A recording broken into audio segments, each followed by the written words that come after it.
দাঁড়াও, তুমি কি অযোগ্যর লিস্টে আছো? দাঁড়াও, তুমি কি অযোগ্যর লিস্টে আছো? তুমি যোগ্য না অযোগ্যর লিস্টে? রাজ্যের মাননীয় মুখ্যমন্ত্রী মমতা বন্দ্যোপাধ্যায় কয়েক মাস আগে নেতাজি ইন্ডোর স্টেডিয়ামে এই প্রশ্নটি করছেন, এই তুমি যোগ্য না তুমি অযোগ্য, আগে বলো তুমি যোগ্য না অযোগ্য। আজকে গোটা পশ্চিমবঙ্গবাসী জানতে চাইছে এই রাজ্য সরকারের কাছে, এই তুমি যোগ্য না অযোগ্য। রাজ্য সরকার উত্তর দেবেন? রাজ্য সরকার বলে তো আর কেউ হয় না। রাজ্য সরকারের একেবারেই শীর্ষে যিনি বসে রয়েছেন তাকে কি পশ্চিমবঙ্গের মানুষ যদি এই প্রশ্নটা করে তাহলে কি খুব অন্যায় করা হবে? সুপ্রিম কোর্টের নির্দেশের পর অযোগ্যদের পাশে দাঁড়ানোর সর্বস্ব চেষ্টা চালানোর পর 7 দিনের মধ্যে নির্দেশ দেওয়া হয়েছিল, যে সম্ভবত 2 তারিখে তার শেষ ডেট ছিল। গতকাল বিকেল বেলায় এসএসসি অযোগ্যদের তালিকা পেশ করলো এবং সেই লিস্টে 1804 জনের নাম আসলো। যদিও এইখানেও ভয়ঙ্কর কারচুপি হয়েছে বলে অন্তত প্রাথমিকভাবে মনে করা হচ্ছে। একজন অপরাধ মনস্ক সরকার, ঠিক যেমন একজন অপরাধ মনস্ক মানুষ যেমন বারবার অপরাধে জড়িয়ে পড়ে, তাকে সুযোগ যতই দেওয়া হোক না কেন কিছুতেই সে অপরাধের বাইরে বেরিয়ে আসতে পারে না, ঠিক তেমনি একজন অপরাধ মনস্ক সরকার তারাও বারবার নিজেদেরকে অপরাধের মধ্যেই জড়িয়ে ফেলছেন। এতদিন পর্যন্ত হাইকোর্ট সুপ্রিম কোর্ট কারোর তোয়াক্কা না করে ভেবেছিলেন পার পেয়ে যাবেন। এবার আপনারা বলুন, পশ্চিমবঙ্গের যে সমস্ত মানুষজন এই বিগত লোকসভাতেও এই রাজ্য সরকারের এই মুহূর্তে ক্ষমতায় যারা রয়েছেন, যে দল তৃণমূল কংগ্রেসকে যারা ভোট দিয়েছেন, অনুতাপ হচ্ছে, অনুতপ্ত হচ্ছেন? আমার কোনো বলার ভাষা নেই, কিন্তু আমি আপনাদের সামনে একটা মারাত্মক তথ্য দিতে চলেছি, ভয়ঙ্কর কারচুপি। আমি আপনাদের বললাম যে একজন অপরাধ মনস্ক সরকার, তাকে কোনোদিন কি বিশ্বাস করা যেতে পারে? কোন গণতান্ত্রিক আইনে আপনারা বলুন তো একটা সরকার যারা টাকার বিনিময়ে অযোগ্যদের শিক্ষক বানিয়ে দিল, তাদেরকে আমাদের কেন রাজ্য সরকার হিসেবে মানতে হবে? আজকে এই প্রশ্নটা মমতা বন্দ্যোপাধ্যায়ের কাছে নয়, এই প্রশ্নটা আজকে ভারতের সমস্ত যে ইনস্টিটিউশনস গুলো রয়েছে তাদের কাছে আমাদের প্রশ্ন। কেন একটি রাজ্য সরকারকে আমাদের মেনে চলতে হবে যারা পরিষ্কারভাবে, মানে কমিশন বা রাজ্য সরকার, তারা পরিষ্কারভাবে এই সমস্ত ছাত্র অযোগ্য মানে অযোগ্য প্রার্থীদের শিক্ষক হিসেবে স্বীকৃতি দিয়ে দিয়েছিলেন? কিন্তু সেটা তো একটা বড় ব্যাপার হলো। এই যে লিস্টটা বেরিয়েছে 1804 জনের, তার মধ্যে আমি প্রথমে আপনাদের সামনে কিছু বিভাগ বলে দিই, কত বড় কারচুপি এতেও হওয়ার সম্ভাবনা আমি তো বলতে পারবো না, কিন্তু সম্ভাবনার কথা বলছি। প্রথমে আমি আপনাদের বলি যে আমার কাছে যে তথ্য রয়েছে এটা 100% কারেক্ট না, একটা সংবাদ মাধ্যম থেকে বলছি। মোটামুটি সংখ্যাটা নবম দশমের দাগি শিক্ষকের সংখ্যা 993 জন এবং একাদশ দ্বাদশে দাগি শিক্ষকের সংখ্যা 810 জন। এই টোটাল 1803 জন, এই যে সংখ্যাটা প্রকাশ করা হলো, এখানে শুধু নাম এবং রোল নাম্বার দেওয়া রয়েছে। এখানে না দেওয়া রয়েছে কোনো স্কুলের নাম, না দেওয়া রয়েছে কোনো জেলার নাম, তাদের আর কোনো তথ্য এর মধ্যে দেওয়া নেই। সব থেকে বড় কথা কি জানেন, আমি আপনাদের সামনে দেখাচ্ছি যে আরো একটা ঘোটালা, এর মধ্যেও আরো একটা বৃহত্তর ঘোটালা হওয়ার সম্ভাবনা রয়েছে। দেখুন, গোটা দিন ড্রামার পর এই রাত্রি 8টার সময় 1804 জনের একটা লিস্ট বেরোলো। এর আগে একটা লিস্ট দেওয়া হয়েছিল, কিছুক্ষণের পর আবার সেটাকে নামিয়ে নেওয়া হলো ওয়েবসাইট থেকে। এর মানেটা কি আমরা বুঝতে পারছি না। লিস্টে কোনো ডিটেলস দেওয়া নেই, আদৌ কি এরা ক্যান্ডিডেট, কোথাও চাকরি করছিলেন কি করছিলেন না। আর এত কম সংখ্যায় যদি অযোগ্য প্রার্থী হয়, এটাও বিশ্বাসযোগ্য বলে আমাদের মনে হচ্ছে না। এতদিন আমরা তো পেপার পত্র পত্রিকায় অনেক বেশি শুনেছি। তার থেকেও বড় প্রশ্ন হচ্ছে যে যদি এই লিস্ট সুপ্রিম কোর্টের ধ্যাতানিতে এসএসসি তার পকেট থেকে বের করলো, তার মানে এসএসসির কাছে এই লিস্ট আগে থেকে ছিল। যদি আগে থেকে থাকে তাহলে কেন কলকাতা হাইকোর্টের সিঙ্গেল বেঞ্চে বা ডিভিশন বেঞ্চে বা পরবর্তী সময় সুপ্রিম কোর্টে যখন শুনানি চলছিল সেই সময় কেন এই লিস্ট বের করা হয়নি? এই যে 26,000 চাকরি চলে গেল, তাদের মধ্যে যোগ্য যারা, আমি 2,000 যদি বাদ দিয়ে দিই, বাকি যে 24,000 যারা যোগ্য তাদেরকে যে আর একবার পরীক্ষায় বসতে হচ্ছে, সেটা তো এদের জন্য, এসএসসির জন্য। এসএসসি বাদ দিয়ে এটা কেউ সার্টিফাই করতে পারে না যে কারা যোগ্য কারা অযোগ্য কারা টেন্টে।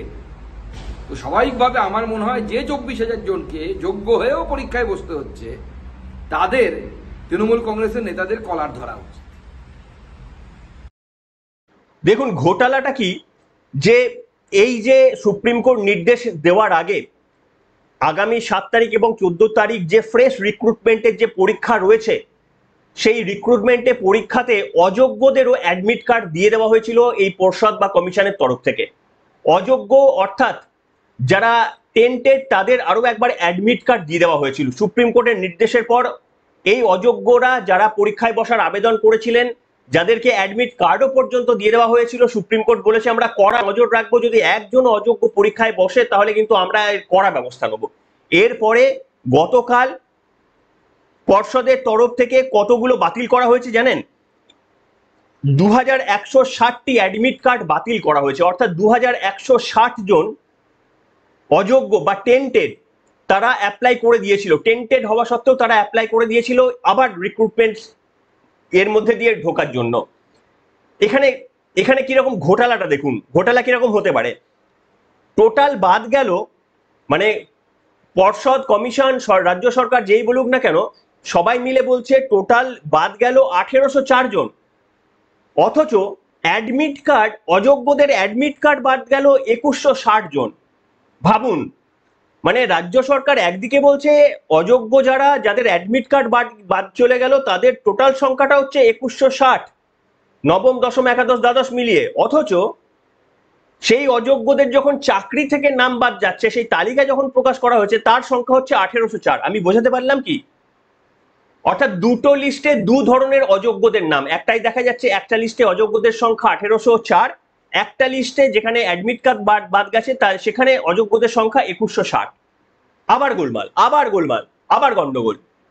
যদিও পর্ষদের তরফ থেকে বলা হচ্ছে যে এটা হয়েছে তার কারণ হচ্ছে মাল্টিপল স্টুডেন্ট নাকি নবম দশমেও জন্য পরীক্ষায় অ্যাপ্লাই করেছেন, আবার 11-12 এর জন্য পরীক্ষায় মানে অ্যাপ্লাই করেছেন। দেখুন সেটা যদি সত্যি হয় তাহলে কি পর্ষদের উচিত ছিল না যে এই যে ডিফারেন্সটা হচ্ছে প্রায় 300 যে এই যে রেকনসিলিয়েশনটা মিলছে না, 300 ছাত্রছাত্রীর তাহলে নাম দেওয়া উচিত, যে এই ছাত্রছাত্রীদের স্বচ্ছতা মেনে এই 300 জনের নাম দেওয়া উচিত ছিল, পর্ষদের করেনি। মানে এখানেও ঘোটালা। আমি আপনাদের বলছি না, শুভেন্দু অধিকারী আগেই অবশ্য বলেছেন যে এই রাজ্য সরকার এতেও জল মেশাবে, এখানেও এদের বিশ্বাস নেই। কি বলেছিলেন বিরোধী দলনেতা একবার ছোট্ট করে শুনিয়ে নেব। যে তালিকাটা বেরোবে সেটা কি আদৌ অযোগ্যদের তালিকাই হবে? এক্ষুনি বলা, আমি তো বলছিলাম না, এই যে গোটা ঘুরছে যেটা 1803, এটা যদি সত্যি হয় তো অযোগ্যদের তালিকা নয়।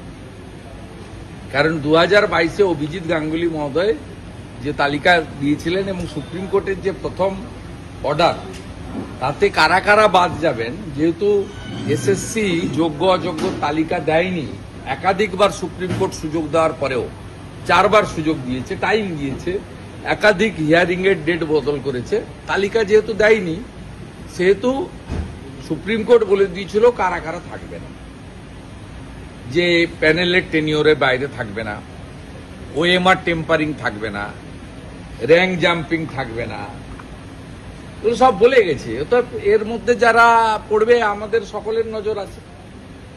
যেভাবে সম্ভাব্য টেন্টেডদেরকে অ্যাডমিট কার্ড দিয়ে দেওয়া হয়েছিল, সুপ্রিম কোর্টে ধরা পড়েছে, ধরা পড়ে রাজ্য সরকারকে কার্যত মুচলেখা দিতে হয়েছে, কানমোলা খেতে হয়েছে। এক্ষেত্রেও তালিকা প্রকাশ করলে অনেকেই নজরদারির মধ্যে থাকবে এবং আমরাও নজরদারিতে রাখবো। ভেজাল মেশালে আবার ধরা পড়বে। তবে তৃণমূল কংগ্রেস আপাতমস্তক না, ভেজাল পারিবারিক কোম্পানি, এ ভেজাল মেশাবেই। আমি যেটুকু জানি এই ভেজাল মেশাবেই, কারণ ভাইপোর নেতৃত্বে ভেজাল ছাড়া আসলের কোনো কারবার নেই। শুনলেন? এবং আমারও মনে হচ্ছে, মানে আপনাদের কোনো তথ্য ছাড়াই বলছি, মানে এটা প্রবাবিলিটির কথা বলছি, গ্যারেন্টি করে বলছি না, যে যারা এই ধরনের প্রতারণা করে এসেছে তারা আবার প্রতারণা করবে। এবং আমি আপনাদের সামনে এই জায়গায় রাজ্যের মাননীয় মুখ্যমন্ত্রী মমতা বন্দ্যোপাধ্যায় একটা পুরনো বক্তব্য শোনাবো। মুখ্যমন্ত্রী কত হাস্যকর কথা বলেছিলেন। মুখ্যমন্ত্রী বলেছিলেন যে কেন আমাকে চুরি করতে হবে, আমাকে কেন চুরি করতে হবে? আমার তো 7 বারের এমপি, আমার এই পেনশন পাই, 1 লক্ষ টাকা পাই, আমি ছবি আঁকি, আমি এই করি, আমি ওই করি, কেন আমাকে চুরি করতে হবে? আপনি ভাবতে পারেন ভারতবর্ষের কোন মুখ্যমন্ত্রী এই কথাটা বলবে, এই ক্লারিফিকেশনটা দিতে চাইবে কেন আমাকে চুরি করতে হবে? আর এরপরে আপনারা উত্তরটা পেয়ে যাবেন। মুখ্যমন্ত্রী বক্তব্যটা, পুরনো বক্তব্য একবার শোনাবো আপনাদের, শুনুন। অনেকে তো জানে না বড় বড় কথা। আজকে বলুন না চুরি আমায় কেন করতে হবে? আমি তো পার্লামেন্ট থেকে 7 বার এমপি ছিলাম, 1 লক্ষ টাকার বেশি আমার পেনশন হয়ে গেছে। আর আমাদের চিফ মিনিস্টারও তো অন্তত 1.5 লক্ষ টাকার মতো সবকিছু মিলিয়ে পেতে পারে, মানে মিনিমাম আমি বললাম। এখানে সবচেয়ে কম নেমে ব্যাপারটা, তার মানে কত? 1 আর 2 2.5 লক্ষ করে 11 বছর কাউন্ট করুন। 11.5 বছর আমি 1 পয়সাও নিইনি। কত হলো অফিসিয়াল মানি? 2.5-3 কোটি হয়ে গেল। আমি তো একটা এক্সিবিশন করে নিজের পেন্টিং করলে 6 কোটি 7 কোটি টাকা এক সেকেন্ডে পুরো দিল। শুনলেন, মুখ্যমন্ত্রী বলছে কেন আমাদের চুরি করতে হবে। ভাবতে পারেন রাজ্যের মাননীয় মুখ্যমন্ত্রী বলছেন কেন আমাকে চুরি করতে হবে। এই প্রশ্নটা যে তার মনে উদয় হয়েছে, তিনি যে ক্লারিফিকেশন দেওয়ার চেষ্টা করছেন, এটাই কতটা ভয়ঙ্কর। এবং আরো বিভিন্ন হাস্যকর বিষয় রয়েছে। রাজ্যের মাননীয় মুখ্যমন্ত্রী এই চাকরি চলে যাওয়ার জন্য কাদের অভিযোগ করেছিলেন জানেন? ডিএ আন্দোলনকারীদের নামে দোষ চাপিয়ে দিয়েছিলেন। বলছিলেন এই যে ডিএ আন্দোলনের নামে এরা বসে রয়েছে, ধর্নায় বসে রয়েছে, এদের জন্যই 36,000, মানে তিনি কোনো একটা সব মিলিয়ে বোধহয় বলছিলেন 36,000 চাকরি বাতিল আছে এদের জন্য। মুখ্যমন্ত্রী সেই বক্তব্য শোনানোর চেষ্টা করব। মুখ্যমন্ত্রী প্রচুর চেষ্টা করেছিলেন, ব্যর্থ হলেন। শোনাবো, শুনুন।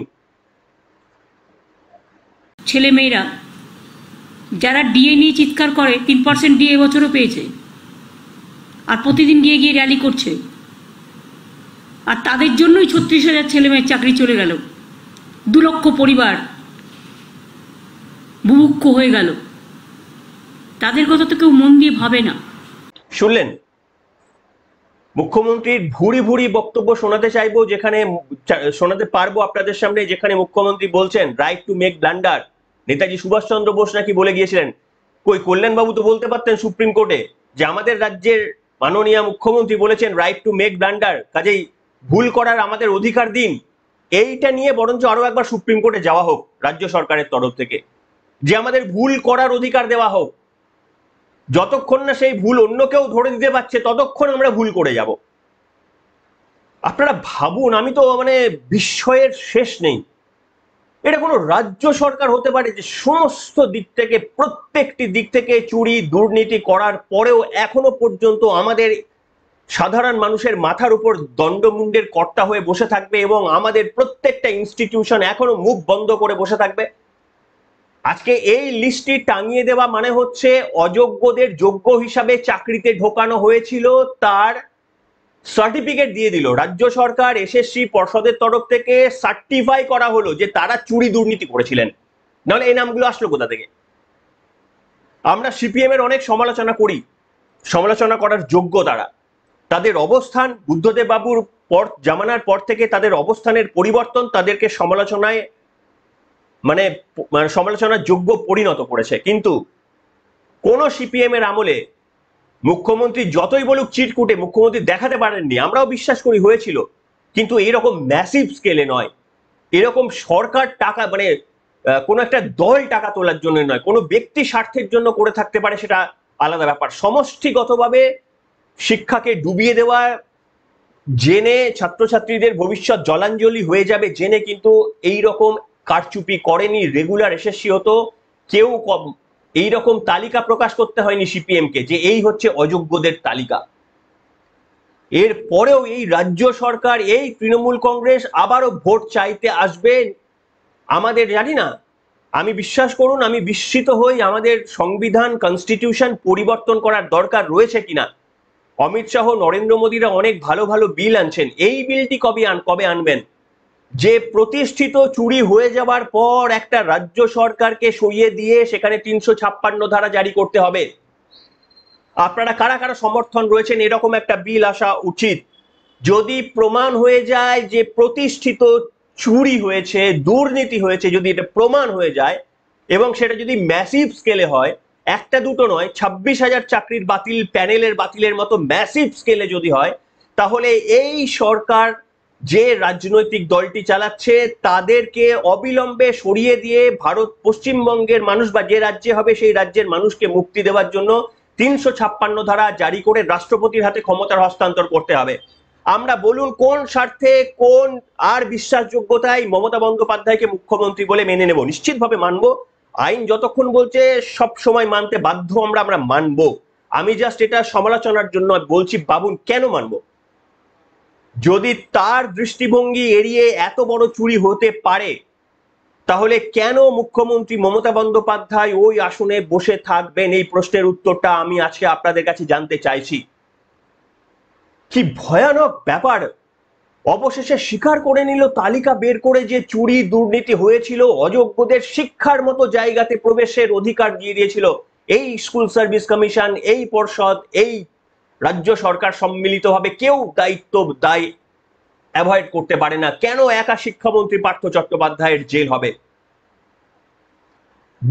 বিস্ময়ে হতবাক হয়ে যায়। তবে যে লিস্টটি প্রকাশ পেয়েছে, আমি ব্যক্তিগতভাবে মনে করি সেই লিস্টটিও স্বচ্ছ নয়। আপনাদের একটা উদাহরণ দিলাম, দুটো জায়গায় যে অযোগ্যদের তালিকা প্রকাশ হয়েছে সেখানে দুটো আলাদা আলাদা নাম্বার। পর্ষদ যুক্তি দেখাচ্ছে, যদি যুক্তি তাদের সত্যি হয় তাহলে সেই যুক্তিটা স্বচ্ছভাবে তালিকাতে দেওয়া উচিত যে এদের দুবার নাম রয়েছে, দু জায়গায় এরা অ্যাপ্লাই করেছিল বলে নাম্বারের গরমিল আসছে, সেটাও তাদের পরিষ্কারভাবে জানানো উচিত। না হলে আবারও সুপ্রিম কোর্টে গলা ধাক্কা খেতে হবে। আপনাদের মতামত লিখে জানাবেন। এর পরেও কারা এই সরকারে থাকা এই তৃণমূল কংগ্রেসকে কারা ভোট দিতে চাইছেন, তারা দয়া করে একটুখানি লিখে যদি জানান, আমরা ধন্য হব আপনাদের আদর্শ দেখে। এখনকার মতো এখানেই।